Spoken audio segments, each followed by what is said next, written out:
Duvido que mamãe embarque. Veremos.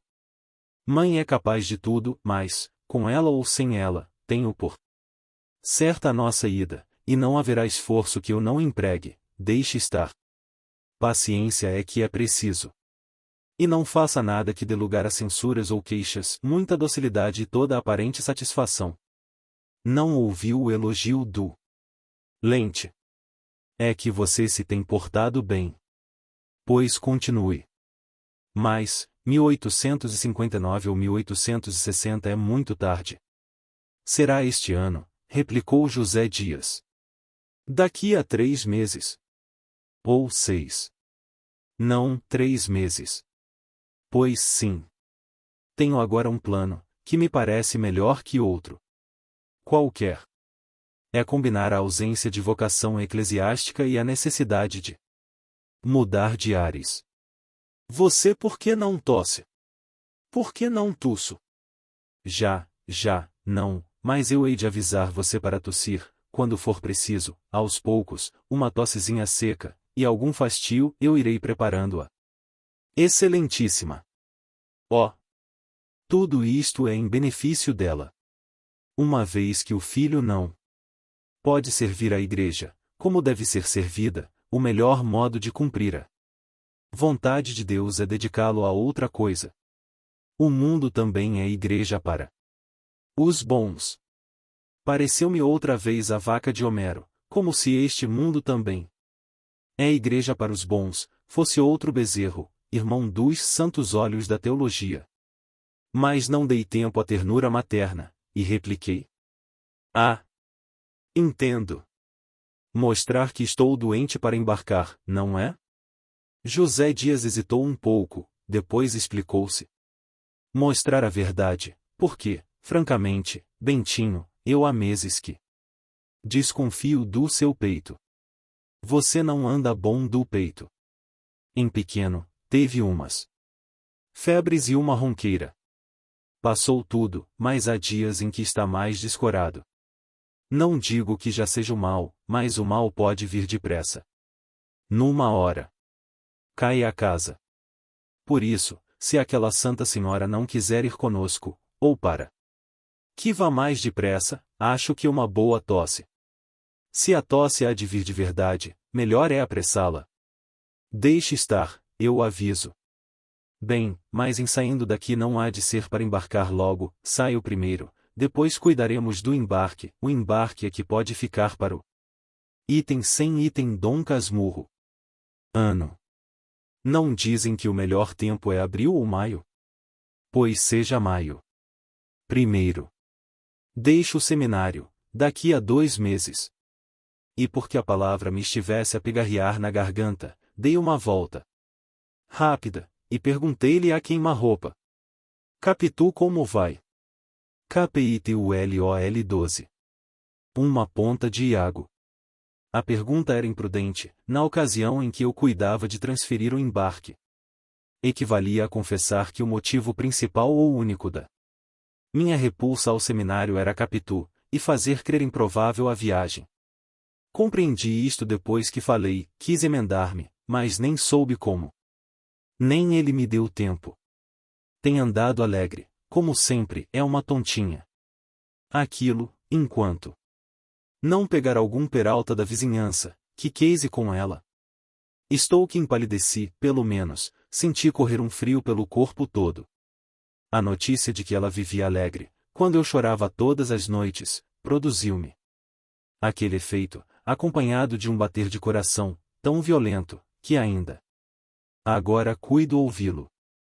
Há alguma exageração nisto, mas o discurso humano é assim mesmo, um composto de partes excessivas e partes diminutas, que se compensam, ajustando-se. Por outro lado, se entendermos que a audiência aqui não é das orelhas, senão da memória, chegaremos à exata verdade. A minha memória ouve ainda agora as pancadas do coração naquele instante. Não esqueças que era a emoção do primeiro amor. Estive quase a perguntar a José Dias que me explicasse a alegria de Capitu, o que é que ela fazia, se vivia rindo. cantando ou pulando, mas retive-me a tempo, e depois outra ideia. Outra ideia, não, um sentimento cruel e desconhecido, o puro ciúme. Leitor das minhas entranhas. Tal foi o que me mordeu, ao repetir comigo as palavras de José Dias, algum peralta da vizinhança. Em verdade, nunca pensara em tal desastre. Vivia tão nela, dela e para ela, que a intervenção de um peralta era como uma noção sem realidade. Nunca me acudiu que havia peraltas na vizinhança, variedade e feitio, grandes passeadores das tardes. Agora, lembrava-me que alguns olhavam para Capitu, e tão senhor me sentia dela. Que era como se olhassem para mim, um simples dever de admiração e de inveja. Separados um do outro pelo espaço e pelo destino, o mal aparecia-me. Agora, não só possível, mas certo. E a alegria de Capitu confirmava a suspeita. Se ela vivia alegre é que já namorava outro, acompanhá-lo-ia com os olhos. Na rua, falar-lhe-ia à janela, as ave-marias, trocariam flores e que? Sabes o que é que trocariam mais, se o não achas por ti mesmo? Escusado é ler o resto do capítulo e do livro, não acharás mais nada, ainda que eu o diga com todas as letras da etimologia. Mas se o achaste, compreenderás que eu, depois de estremecer, tivesse um ímpeto de atirar-me pelo portão fora, descer o resto da ladeira, correr, chegar à casa do Pádua, agarrar Capitu e intimar-lhe que me confessasse quantos já lhe dera o peralta da vizinhança. Não fiz nada. Os mesmos sonhos que ora conto. Não tiveram, naqueles 3 ou 4 minutos, esta lógica de movimentos e pensamentos. Eram soltos, emendados e mal emendados, como o desenho. Truncado e torto, uma confusão, um turbilhão, que me cegava e ensurdecia. Quando tornei a mim, José Dias concluía uma frase, cujo princípio não ouvi, e o mesmo fim era vago, e a conta que dará de si. Que conta e quem? Cuidei naturalmente que falava ainda de Capitu, e quis perguntar-lhe, mas a vontade morreu ao nascer, como tantas outras gerações delas. Limitei-me a inquirir do agregado quando é que iria à casa ver minha mãe. Estou com saudades de mamãe. Posso ir já esta semana? Vai sábado. Sábado? Ah! Sim. Sim. Peça à mamãe que me mande buscar sábado. Sábado. Este sábado, não? Que me mande buscar, sem falta. KPITULOL 13. Metades de um sonho. Fiquei ansioso pelo sábado. Até lá os sonhos perseguiam-me, ainda. Acordado, e não os digo aqui para não alongar esta parte do livro. Um só ponho, e no menor número de palavras, ou antes porei 2, porque um nasceu do outro, a não ser que ambos formem 2 metades de um só. Tudo isto é obscuro, dona leitora, mas a culpa é do vosso sexo, que perturbava assim a adolescência de um pobre seminarista. Não fosse ele, e este livro seria talvez uma simples prática paroquial, se eu fosse padre, ou uma pastoral, se bispo, ou uma encíclica, se papa, como me recomendara tio Cosme, anda lá. Meu rapaz, volta-me papa. Ah! Por que não cumpri esse desejo? Depois de Napoleão, tenente imperador, todos os destinos estão neste século. Quanto ao sonho foi isto. Como estivesse a espiar os peraltas da vizinhança, vi um destes que conversava com a minha amiga ao pé da janela. Corri ao lugar, ele fugiu, avancei para Capitu, mas não estava só, tinha o pai ao pé de si, enxugando os olhos e mirando um triste bilhete de loteria. Não. Me parecendo isto claro, ia pedir a explicação, quando ele de si mesmo a deu, o Peralta fora levar-lhe a lista dos prêmios da loteria, e o bilhete saíra branco. Tinha o número 4004. Disse-me que esta simetria de algarismo era misteriosa e bela, e provavelmente a roda andara mal, era impossível que Não devesse ter a sorte grande.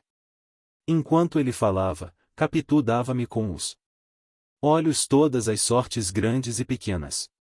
A maior destas devia ser dada com a boca. E aqui entra a segunda parte do sonho. Pádua desapareceu, como as suas esperanças do bilhete. Capitu inclinou-se para fora, eu relanceei os olhos pela rua, estava deserta. Peguei-lhe nas mãos, resmunguei não sei que palavras, e acordei sozinho no dormitório. O interesse do que acabas de ler não está na matéria do sonho, mas nos esforços que fiz para ver se dormia novamente e pegava nele outra vez. Nunca dos nunca poderás saber a energia e obstinação que empreguei em fechar os olhos, apertá-los bem, esquecer tudo para dormir, mas não dormia. Esse mesmo trabalho fez-me perder o sono até a madrugada.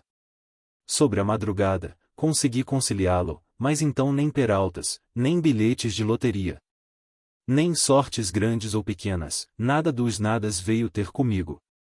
Não. Sonhei mais aquela noite, e dei mal às lições daquele dia. Machado de Assis item 103 item. KPITULOL 14. Uma ideia e um escrúpulo. Relendo o capítulo passado, acode-me uma ideia e um escrúpulo. O escrúpulo é justamente descrever a ideia, não a havendo mais banal na terra, posto que daquela banalidade do sol e da lua, que o céu nos dá todos os dias e todos os meses. Deixei o manuscrito, e olhei para as paredes. Sabes que esta casa do Engenho Novo, nas dimensões, disposições e pinturas, é reprodução da minha antiga casa de Matacavalos. Outro sim, como te disse. No capítulo 2, o meu fim em imitar a outra foi ligar as duas pontas da vida. O que aliás não alcancei. Pois o mesmo sucedeu àquele sonho do seminário. Por mais que tentasse dormir e dormisse. Donde concluo que um dos ofícios do homem é fechar e apertar muitos olhos, e ver se continua pela noite. Velho sonho truncado na noite moça. Tal é a ideia banal e nova que eu não quisera pôr aqui, e só provisoriamente a escrevo. Antes de concluir este capítulo, fui à janela indagar da noite por quê razão os sonhos hão de ser assim tão tênues que se esgarçam ao menor abrir de olhos ou voltar de corpo, e não continuam mais. A noite não me respondeu logo. Estava deliciosamente bela, os morros palejavam de luar e o espaço morria de silêncio. Como eu insistisse, declarou-me que os sonhos já não pertencem à sua jurisdição. Quando eles moravam na ilha que Luciano lhes deu, onde ela tinha o seu palácio, e donde os fazia sair com suas caras de vária feição, dar-me-ia explicações possíveis. Mas os tempos mudaram tudo. Os sonhos antigos foram aposentados, e os modernos moram no cérebro da pessoa.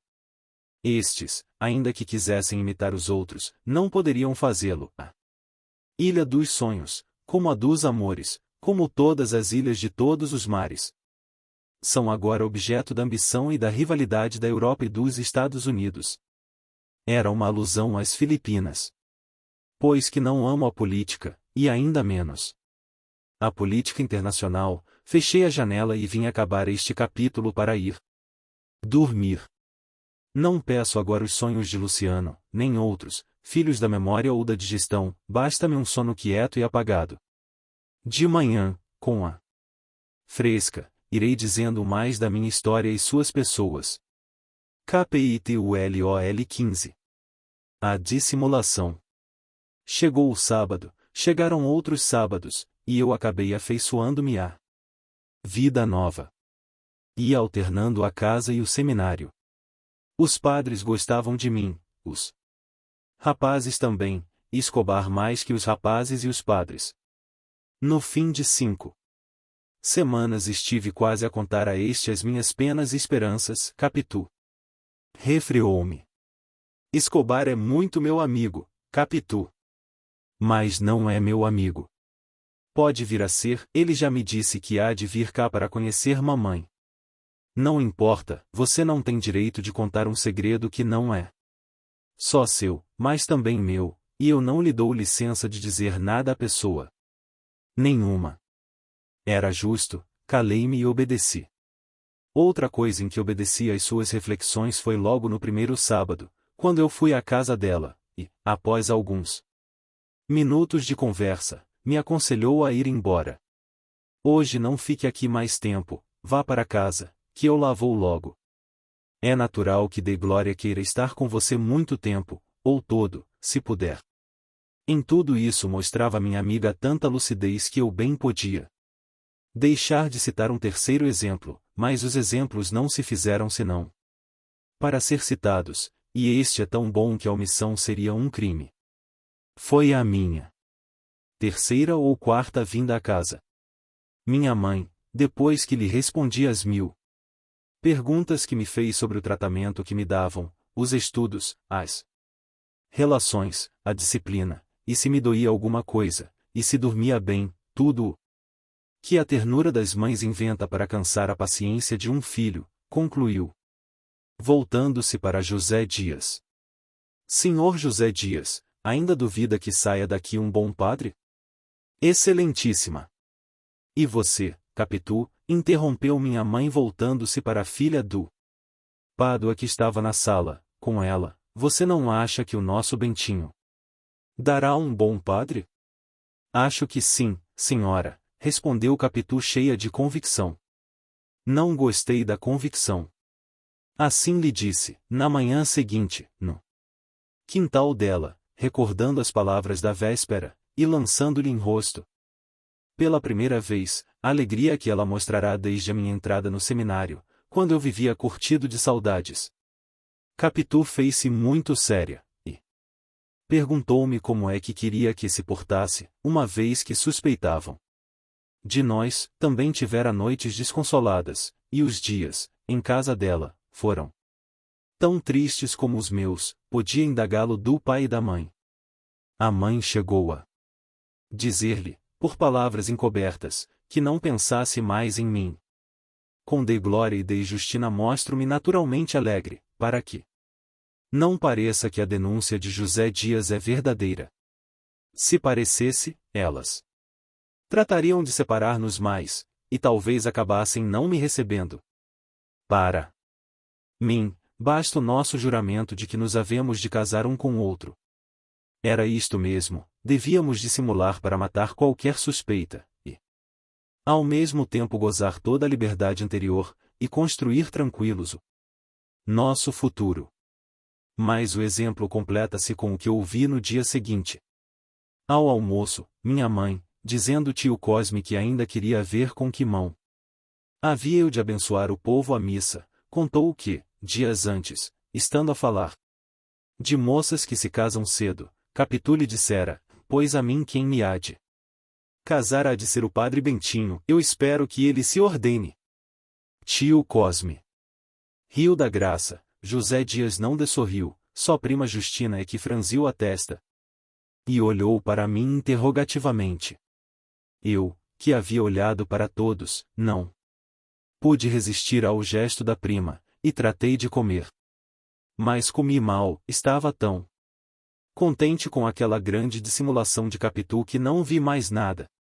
E, logo que almocei, corri a referir-lhe a conversa e a louvar-lhe a astúcia. Capitu sorriu de agradecida.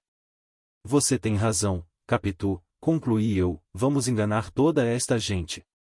Não é? Disse ela com ingenuidade.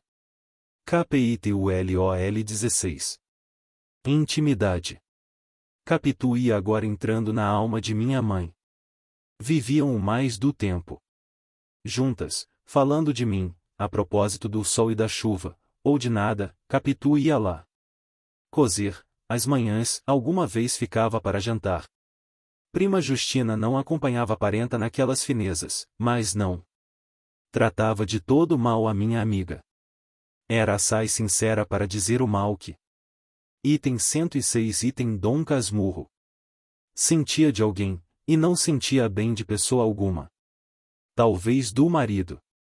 Mas o marido era morto, em todo caso, não existira homem capaz de competir com ele na afeição, no trabalho e na honestidade, nas maneiras e na agudeza de espírito. Esta opinião, segundo o tio Cosme, era póstuma, pois em vida andavam as brigas, e os últimos 6 meses acabaram separados. Tanto melhor para a justiça dela, o louvor dos mortos é um modo de orar por eles. Também gostaria de minha mãe, ou se algum mal pensou dela foi entre si e o travesseiro.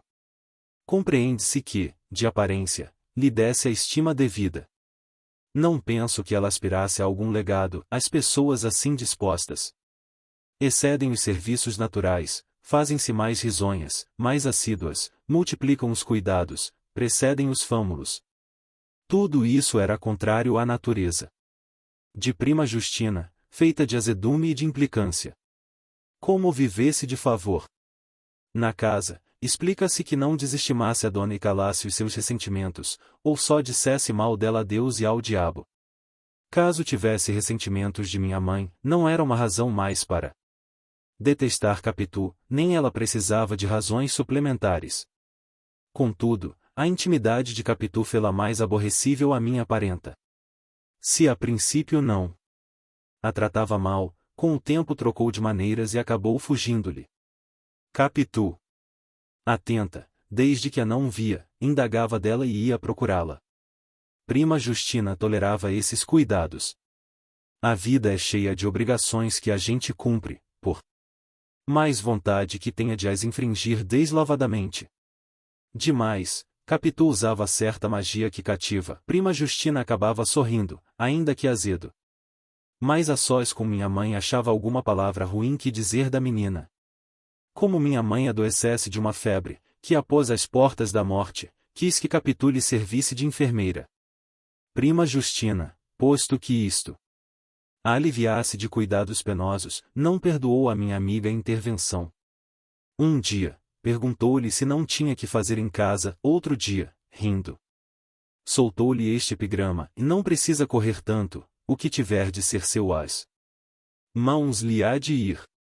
Machado de Assis, item 107, item KPITULOL 17. Pecado. Já agora não tiro a doente da cama sem contar o que se deu comigo. Ao cabo de 5 dias, minha mãe amanheceu tão transtornada que ordenou-me mandassem buscar ao seminário. Em vão, tio Cosme. Mana Glória, você assusta-se sem motivo, a febre passa. Não. Não. Mandem buscá-lo. Posso morrer, e a minha alma não se salva, se Bentinho não estiver ao pé de mim. Vamos assustá-lo. Pois não lhe digam nada, mas vão buscá-lo, já, não se demorem. Cuidaram fosse delírio, mas, não custando nada trazer-me, José Dias foi incumbido do recado. Entrou tão atordoado que me assustou. Contou particularmente ao reitor o que havia, e recebi licença para ir à casa. Na rua íamos calados, ele não alterando o passo do costume, a premissa antes da consequência, a consequência antes da conclusão, mais cabisbaixo e suspirando, eu temendo ler no rosto dele alguma notícia dura e definitiva. Só me falará na doença, como negócio simples, mas o chamado, o silêncio. Os suspiros podiam dizer alguma coisa mais. O coração batia-me com força. As pernas bambeavam-me, mais de uma vez cuidei cair. O anseio de escutar a verdade complicava-se em mim com o temor de a saber. Era a primeira vez que a morte me aparecia assim perto, me envolvia. Me encarava com os olhos furados e escuros. Quanto mais andava aquela Rua dos Barbonos, mais me aterrava a ideia de chegar a casa, de entrar, de ouvir os prantos, de ver um corpo defunto. Oh!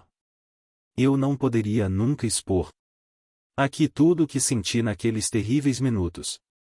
A rua, por mais que José Dias andasse superlativamente devagar, parecia fugir-me debaixo dos pés. As casas voavam de um e outro lado, e uma corneta que nessa ocasião tocava no quartel dos municipais permanentes ressoava aos meus ouvidos como a trombeta do juízo final. Cheguei aos Arcos, entrei na rua de Matacavalos. A casa não era logo ali, mas muito além da dos Inválidos, perto da do Senado. 3 ou 4 vezes, quisera interrogar o meu companheiro, sem ousar abrir a boca. Mas agora, já nem tinha tal desejo.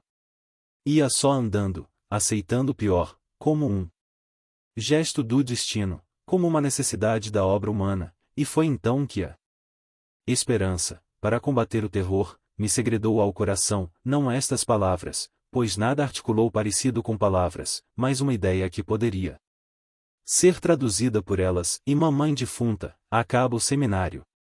Leitor, foi um relâmpago. Tão depressa alumiou a noite, como se esvaiu. E a escuridão fez-se mais cerrada, pelo efeito do remorso que me ficou. Foi uma sugestão da luxúria e do egoísmo. A piedade filial desmaiou um instante, com a perspectiva da liberdade certa, pelo desaparecimento da dívida. E do devedor, foi um instante, menos que um instante, o centésimo de um instante, ainda assim o suficiente para complicar a minha aflição com um remorso. José Dias suspirava. Uma vez olhou para mim tão cheio de pena que me pareceu haver-me adivinhado, e eu quis pedir-lhe que não dissesse nada. Ninguém, que eu ia castigar-me, etc.